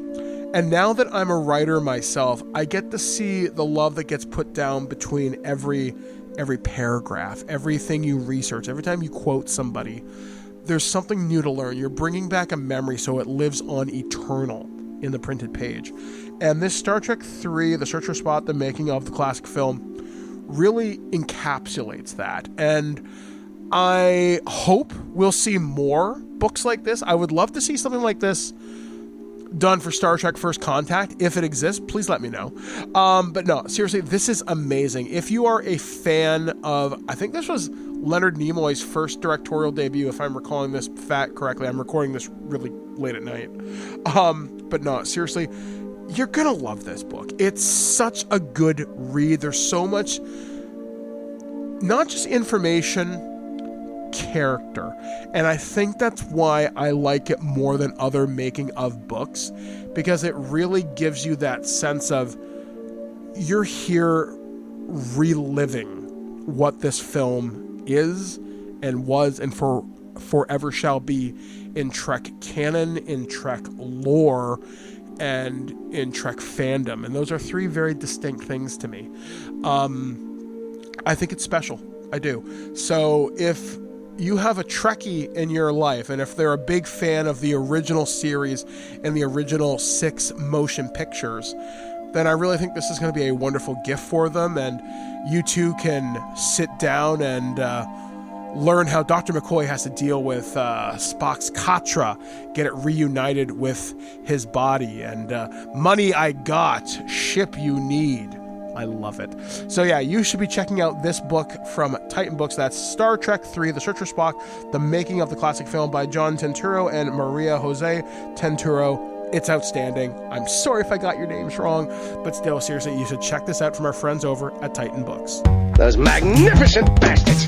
Color me kooky, but something very odd is going on around here. You're not allowed to talk anymore. And welcome back to This Week in Geek.net. Big thanks to everybody who allowed us to entertain you for yet another week here on the show. Like I said, me and Alex are both feeling pretty good, so we should be back next week. We're doing a lot of recording. At least me and the boys, which is Dave and Ken and Adam. We're recording a bunch of loose cannons and rams.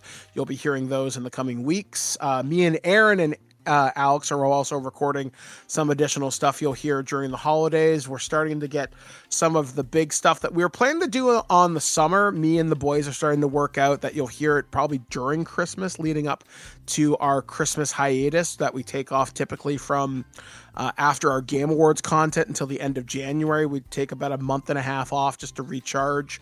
So we're doing Lord of the Rings right there. We'll at least get the big 3 done. If we do the Hobbit trilogy, we'll see. So we're hoping to get that done in the next couple of weeks.